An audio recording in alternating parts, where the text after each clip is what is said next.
Well, welcome everyone to a special live edition of the Drinking from the Garden Hose podcast. This is one of your hosts, Ed, and I'm here tonight with Obi. What's happening, Obi? Hey Ed, all's good. Thanks for having me on your special episode. This bonus episode, it's going to be a good one.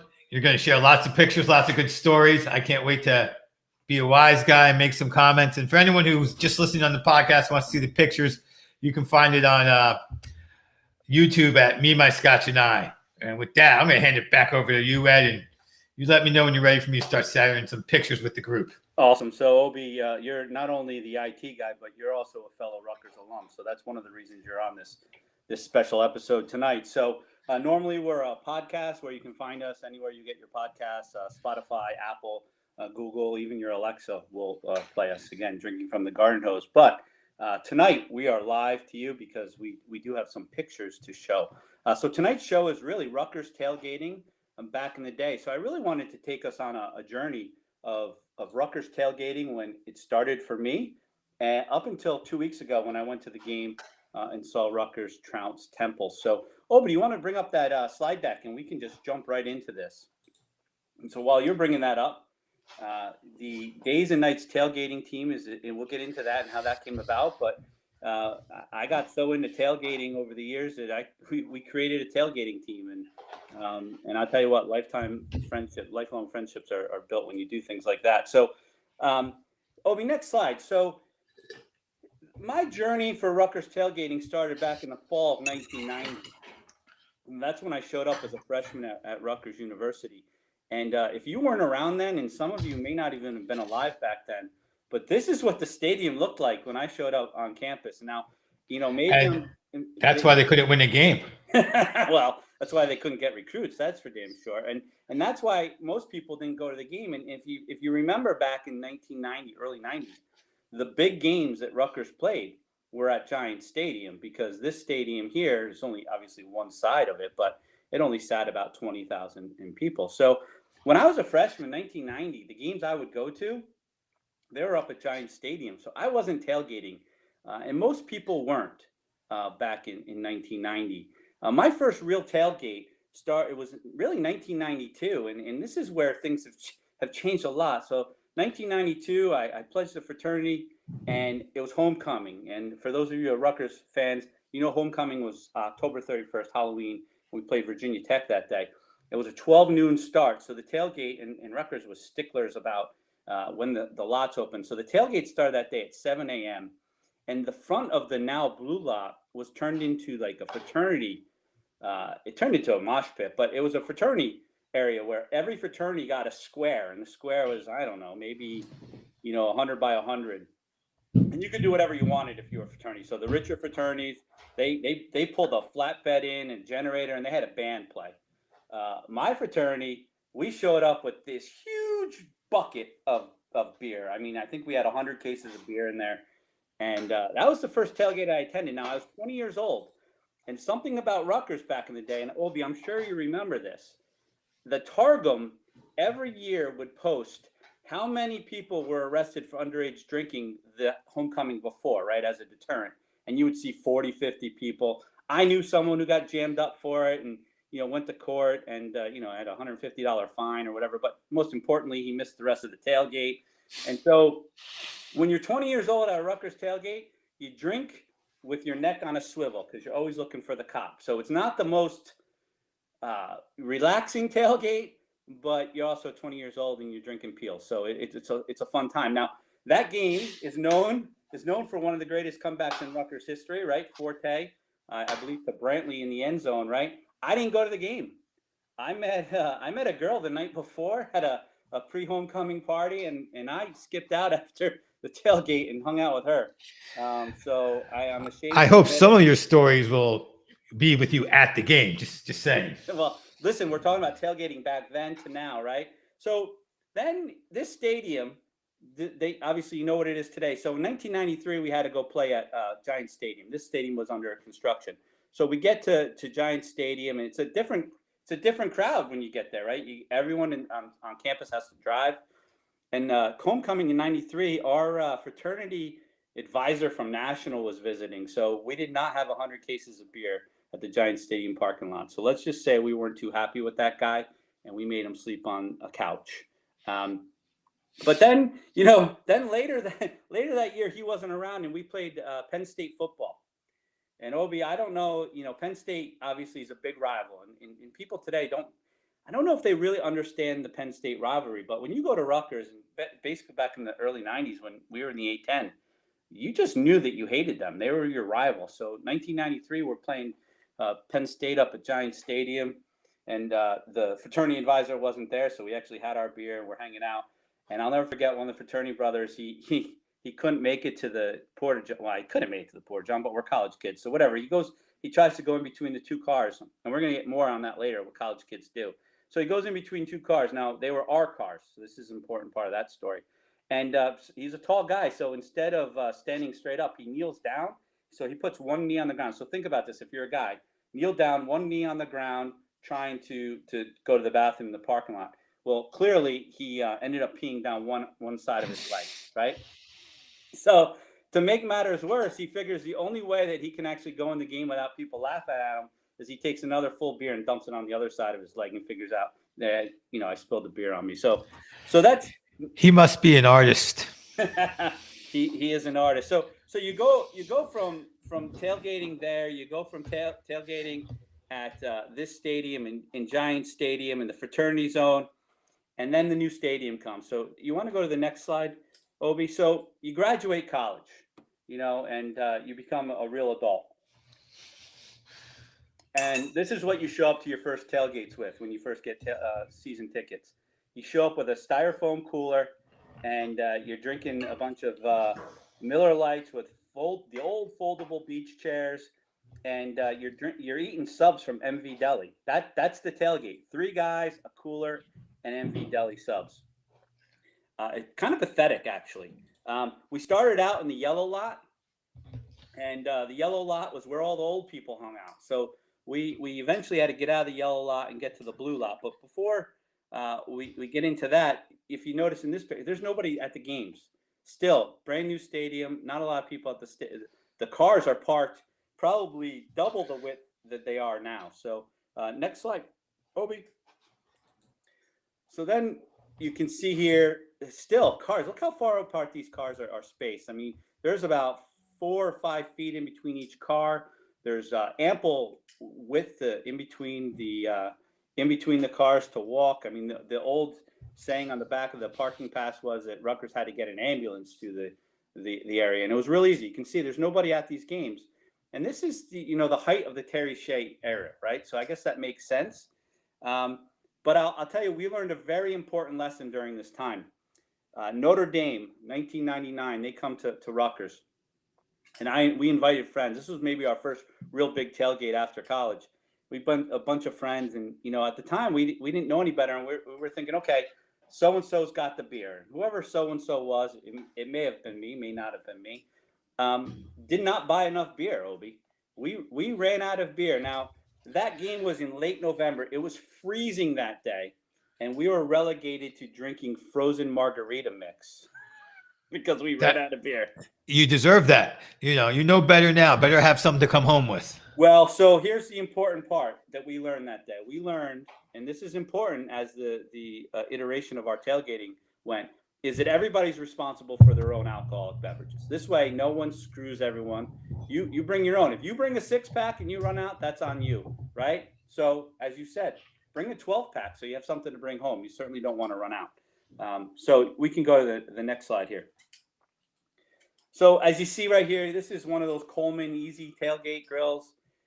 This was our first big investment into the tailgate, right? Again, you still see not a lot of people here, but we're moved over to the blue lot at this point. And we get this grill, and every time we would cook and we would clean it up and we'd have to cool it down, we'd put it back in the trunk so it wouldn't get stolen, right? But then I started noticing, like, if you go to a Yankee game or if you go to a Giant game, people just leave their stuff out and nothing happens to it, right? So one game, but this was 96, 97, doesn't really matter at this point. No, this is probably 2000, 2001, doesn't really matter. Well, we leave the grill out because it's hot and we had to go into the game. We come back from the game and it's stolen. Sitting in some fraternity right now. Well, if they're still using it, they're screwed because it's about 20 years old right now. But so learned another lesson, right? So life is all about the lessons you learn and how you improve from that. So you learn about, making sure either somebody stays back or you lock your stuff up. So we can go on to the next slide. So it's all about the partying at this point, right? Terry Shea's still a coach. We're in the blue lot. There's not a lot of people there. In this picture here, it's really hard to see because those are raindrops coming down. So this was like a thunderstorm delay. The game didn't start on time, and people started to leave. And that's a buddy of mine. You can barely see it, but he's sitting on the hood of a car because we've been partying, and he's telling people to get out of the way. He's clearing traffic so this car can leave.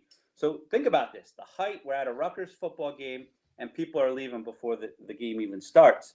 And now that included you.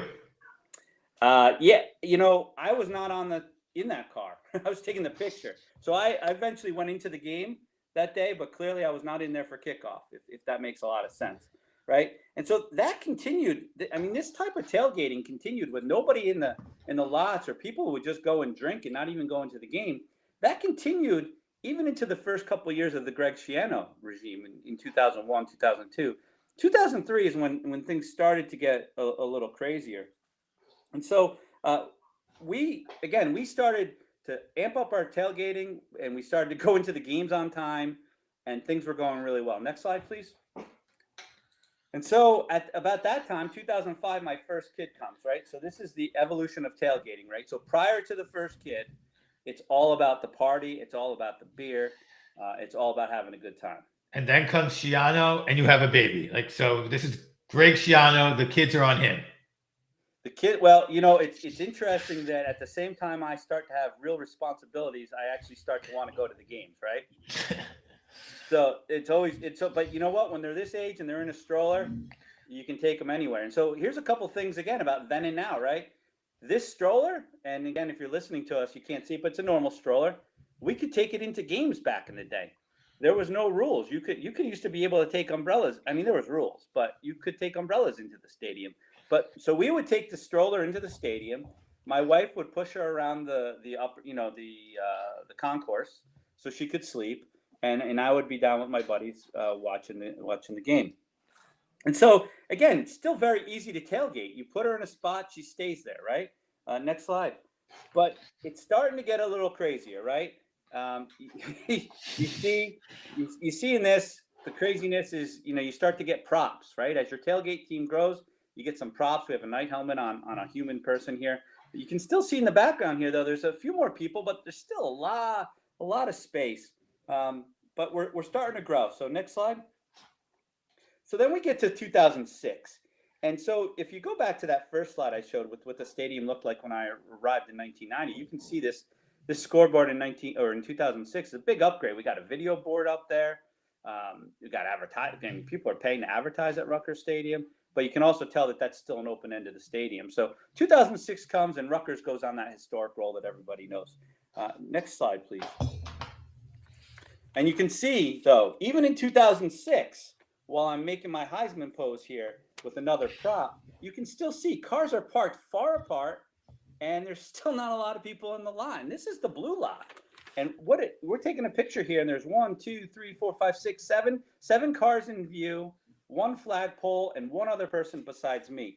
That's really unheard of if you go to a Rutgers tailgate today. And this was Schiano's moment, right? So next slide. So it's still a little crazy. I mean, look at this. We're kicking field goals in the blue lot. Now there's more people here, but this is still 2006, and there's enough room in between the cars to actually kick a football. Now, I'm showing you us kicking a football. I have no idea about the people behind me while I'm taking this picture. They may have been pissed as hell. I have no idea. But we kicked a live football in the parking lot with no issues. And so about this time, there was another phenomenon going on. Fake parking passes, right? The parking pass was a piece of blue construction paper for the blue lot, or yellow for yellow, red for red. All you had to do is take it to work and put it on your copier, and you could have copied it, and you could have had extra parking passes. Now, I'm not saying I ever did that, but I know people who did it, right? And so there's still plenty of room in these parking lots, even with fake parking passes at the time. So just to set the stage, 2006, historic year, plenty of space available. Obi, next slide, please. I just had to put this in here because, I mean, think about it. If all of us diehard fans, can you say you were going to games when you were under 1 year old? No, I can't. No, I can't. We'll see if she's going to games when she's 19 at Rutgers, or if she breaks the family tradition. She might, but as a 16-year-old, she's still shaming me on social media to go to games. So, but that's what happens when you start bringing your kid to games when they're 6 months old. So next slide. So at the end of 2006, when it became obvious that Rutgers was a really good team, they had a Sunday night game against UConn. And at this time, Rutgers was in the top 25. I think they were like 15th or 16th at the time. And Sunday night, UConn, the next game after that is Louisville. Now, Louisville's like 3 in the country. So everyone's looking at the UConn game as like, we got to get by UConn. And UConn isn't that great. We got to beat them. But the tailgate that night was off the hook, right? I mean, we had beer bongs at the tailgate, right? So we're taking a step up, right? It's a night game. It was freezing that night. Speaking of back in the day and whatever happened to calling a beer bong a funnel? Well, I had a brain fart there. You're right. It is a beer funnel, but we had a funnel. I think it becomes a beer bong when you put a valve at the end. Instead of sticking your tongue in the end to keep the beer from coming out until you're ready to go, I think when there's a valve at the end, it's a beer bong. I mean, I don't know. That might be a technical term, and so that night we also pulled out the Tiki Torches. Now our tailgate team is really starting to take a leap here. You see the Tiki Torches in the Rutgers parking lot here. I'm not sure that's legal today, but it was back in 2006. So you start to see people coming to games that didn't even have season tickets. They just wanted to get into that game. That's what happened this evening. And our tailgate team, starts to take off. Next slide, please. So now all of a sudden, this is probably 2007. People are showing up to tailgates, right? There's tents. Look at the cars. Look at all the people here. So I think tailgating really starts to take off around 2007. So next slide, please. So here, now there's more people here. We got a double tent. So we got a 10 by 20 tent here. So here's the other thing you learn when you're tailgating, right? So Rutgers, you tailgate, unless you're like super rich and you're tailgating in the Scarlet lot where it's paved, you're tailgating on grass, right? Well, guess what happens in the fall at Rutgers after a couple games and it rains? That grass turns into mud, right? So what's the number one thing you can do to avoid getting all muddy? You bring hay. So you go buy hay, you bring it, you spread it all out. I'm sure the maintenance people at Rutgers love us for that, but you'll see there's hay here. So that's keeping our feet dry. Got the Scarlet Knights showing up to our tailgates. More people. It's crowded. Let's just repeat that for our listeners. The key here of hay, like that right there, is the first big time, important, unknown to me, tailgating clue for the professionals. Just bring hay, keep your feet dry. Don't worry. I love it. Thank you. You got to bring hay. So next slide. So it's going great. 2009 comes, more kids, more complications, and we're going to get that in a little bit. But still, again, the second kid doesn't move much, right? So you can still go along tailgating, more people showing up. Next slide, please. So about this time, as we get into 2011, we had these guys that sat behind it. I'm going to get to this slide in a second. When we had these guys sitting behind us, and I talk about a tailgating team. And they sat behind us every year since we started going to these games. And remember, I told you, it was all about the party. We'd show up late. And these guys were about 10 to 12 years older than us, right? And so for the first, 5 or 6 years, we wouldn't even talk to them because we would show up in the stadium in such a good mood. We didn't think anybody else liked us because we thought they were jealous of how good of a mood we were in. And so we just thought everybody was talking about us and not trying to talk to us. And finally, one day we started talking to them behind us, found out that they're huge Rutgers fans, found out where they tailgated, and then we made plans that they should start tailgating with us. So in 2011, these guys, a group of, actually, it's a huge group. There are probably 20 of them. They joined with our group, and we formed Days and Nights Tailgating. And so 2011 kicks off, beautiful day. If you're a Rutgers student, you know that those September Saturday games, just a beautiful weather, right? You're probably low 80s, high 70s, not a care in the world. And then you're tailgating, you look over, and you just see what 5, 6, 7 freshmen, sophomore, I don't know, maybe seniors dancing on top of a pickup truck. The important thing here to notice, if you're not watching this, is these young ladies are not in the back of the pickup truck. The back of the pickup truck is filled in this picture as well. They're on top of the pickup truck. I mean, there's no way this pickup truck didn't go home with scratches and dents, right? They're on top of it. So things are really getting out of control here in 2011 as Rutgers and Shiano is building something. So next slide. So again, as I told you, Days and Nights comes in. So you see a flagpole here.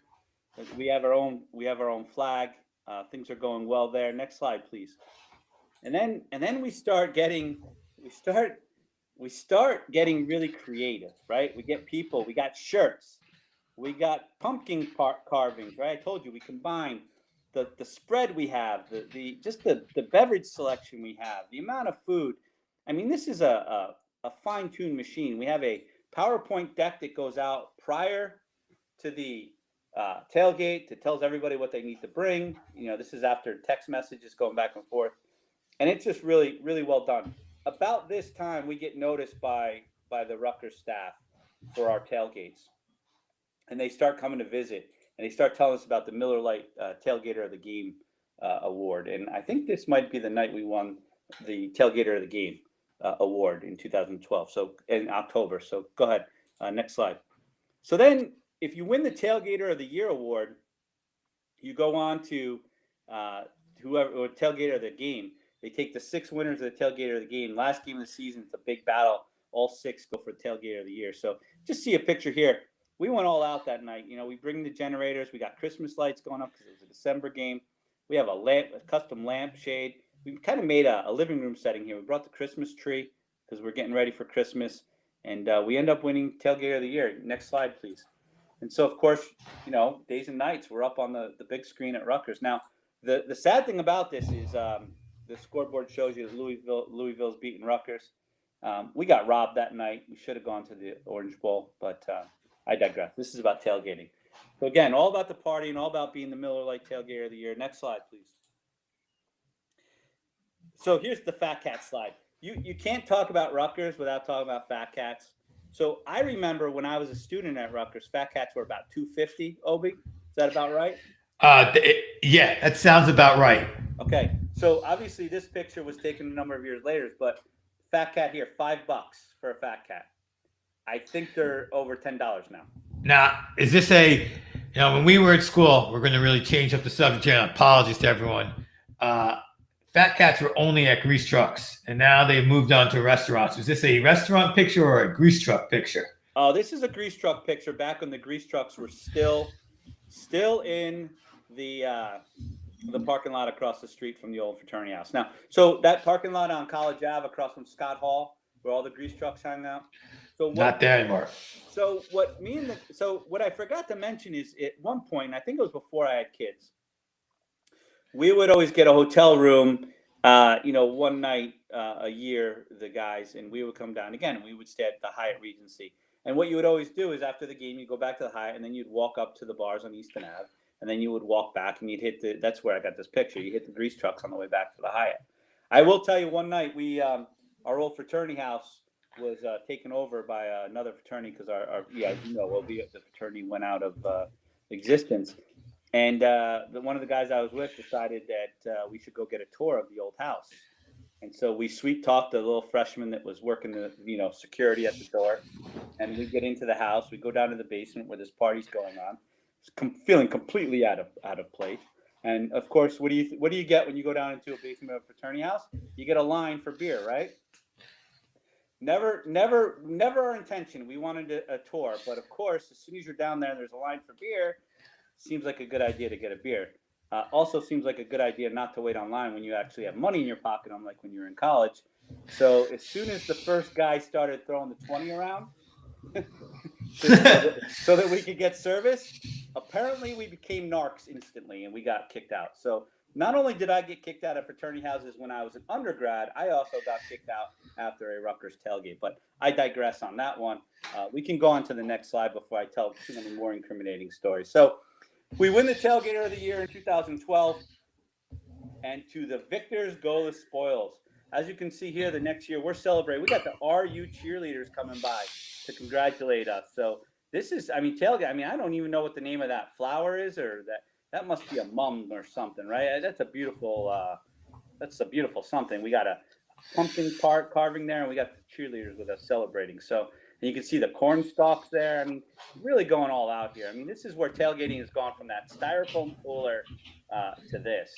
Next slide, Obi. And so then we get to 2014 and we enter the Big Ten. This is really starts the downfall. You know, the kids that I had years before are part of it as well, but this really starts the downfall. So you see, you know, we're planning on beating Penn State that night. You can see the sword there. Next slide. But things got crazy, really crazy in the blue lot. So you're starting to see some pictures here of just how crowded the parking lot got. You know, those earlier pictures I showed you, like 5-6 feet in between cars, nobody around. Now all of a sudden you got enough room to open your door, maybe in between cars, and there's students everywhere. So what happened is, remember I told you back in 1990, 92, and I'm sure this is your experience, you don't really go to the tailgates.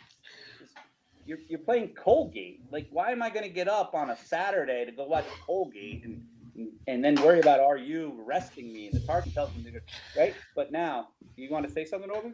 Yeah, I was going to say, you know, in the early 90s, I know you, me too, we lived on Bush campus. So you're like, I'm better off just taking care of business in the dorm and then stumbling over to the game. So well, I think that's your point. That is a good point. You didn't have to worry about RU police arresting you if you did that, right? You could just walk over the game. So now we get to 2014 in the Big Ten. We're in the Big Ten. Now there's a reason for students to show up, and it's Penn State. It's the first time we get Penn State on campus ever. We only played them at Giant Stadium. And this night was out of control, right? So you got fans like me that are all amped up that we're good. And by the way, we were good. We were good. And they sucked. We should have beat them. I'm still pissed we lost that game. We should have won that game. And we should have won the game. But so I thought we were going to win the game. Everyone's juiced up. The students are juiced up. And look at this. They have no place to go because they don't have cars. So they just show up and drink wherever. Well, guess what? They're drinking around my car, right? That blue car there is my car. I don't know these kids. So next slide. So craziness ensues. So the picture on the left is really what happened after, right? So these kids show up, they drink, and they just leave. They don't clean anything up. They just leave. But the picture on the right is they're like locusts, almost. I mean, at the end of the day, that's a bare ass right there. That's a young lady peeing on my friend's car. I mean, that's our tailgate. Now, I told you before, I had a fraternity brother who peed in between cars. He peed on his leg, right? And maybe she peed on her leg too. I really don't know. But I know he peed in between his own cars, right? This young lady's peeing on between my car and my buddy's car. So, of course, I'm upset about that, right? And I will tell you that the next year after this, there was another kid, and it wasn't as crowded as this. It wasn't crazy. It was a much more mellow game. But my wife was in the car with my younger daughter, who was 3 years old at the time, and she was in there. It might have been nursing her. I'm not really sure, but they were taking a break. And all of a sudden, I was nursing at 3. Okay, obviously nursing, but there. You know what was probably my younger daughter was probably in there with her iPad, and my wife was probably in there just keeping an eye on her. But and in any event, all of a sudden, I see these cops rushing towards my car, right? And I'm like the way they double park the cars at Rutgers, first car pulls in, the next car pulls in behind. So we were tailgating behind the second car. My car was the first one in, so I was the second car back, right? Where I was tailgating second car. I see all these cops like come up and surround my car, and they grab a kid, right? And I pay attention because I know my family's in the car, and I hear the cop going, "Put it away, put it away," and the kid's he's got his hands behind. He's like, "How can I put it away? My hands are behind my back." And they were telling him to put his junk away because he was pissing on my car, right? So this guy drops trowel, pisses on my car. The cops get him, right? And so it's hilarious because he's like, "How can I put her away?" Right? So I'm laughing, but then I'm like, my kids and my wife is in the car. So as I'm walking up to get involved, my wife opens the car door, and the cops go, "Oh my God, look what you're doing! You're peeing in front of this woman, right?" And my wife goes, "Yeah, my 3-year-old's in here." And the cop goes, "That's it, endangering a minor." And they they push him against the car, cuff him, and take him off. So twice, I talked about the downfall, right? Twice, when your car gets peed on or next to, things are getting out of control. I'll tell you something else that happened back around this time with tailgating. And again, students are smart kids, right? We hope so. I think they're smart. We were just lazy. But when you have big time opponents, the students get less lazy. So here's what they would do. They would go, no more fake parking passes. Rutgers figured that out. They made these crazy medallion R's. You couldn't fake them anymore. But you could just buy them on StubHub, right? So these kids would buy, this is amazing. They would buy one parking pass on StubHub. And they would have 2 guys, maybe the pledges. They would show up, they would get a pickup truck, and they would show up and with the parking pass, and they would park their car. Now, it was like a game of Russian roulette because you're coming in with your family, you're parking, boom, and boom, pickup truck comes next to you with 2 kids. And then they get out of it and disappear. They disappear. 2 hours later, a guy shows up with his DJ equipment, and the generator's already back there. The DJ equipment, and now you got 100 kids out of like a freaking techno rave going on around one pickup truck and my tailgate, right? And other people's tailgates as well. Craziness. So we end up leaving the blue lot and we have to go to the purple lot because we got old. Yeah. You sound like a cranky old man. We're hitting it right on the spot with that. Oh, I'm cranky. I mean, listen, if when I was that age, it's all like I said. They buy a parking pass for like $50, $100, and then they have a freaking they have basically a fraternity party in the parking lot next to my house, next to my car, and that's what they leave. They leave the beer cans. Again, you're right. I'm cranky about it, so I have to move my parking lot. But anyway, next slide. But you can see we didn't quit right away. You can see we get Ohio State coming to town. We're still decorating. We're still going big time. We still got the team going. Still celebrating. Next slide, please. So then that gets us kind of, that this picture was from 2 weeks ago, but we moved to the purple lot. We had some great times in the purple lot as well. But I think as all Rutgers fans know, and I know some people out there, if you're watching this or listening to this, you're gonna tell me I'm not a real Rutgers fan because I gave up on them, right? Well, I didn't give up on the team. I gave up on Chris Ash. That guy was the worst thing Terry Shea was bad, but we already weren't tailgating. We already didn't have stuff going on, right? But Chris Ash shows up. He's got no energy. He's boring, and he can't win, right? And, oh, by the way, every game is on the Big Ten Network, right? So why do you need to go to the games anymore? And I got kids growing up, and then we just get rid of the season tickets. And it's a shame, but that's what life does. But we blame Chris Ash for that. So fast forward 2 weeks ago, I show up at Rutgers, and this is what gives me the impetus for tonight's conversation. Things have changed, and I know I've only been gone for 3 years, and 1 year was COVID. But the Knight's still there, right? He didn't recognize me, though. I thought he would. He'd been to my tailgate so many times. I thought he recognized me, but he didn't. But people are there. Crowded parking lots. But let me tell you something about the changes, okay? So a couple of the changes.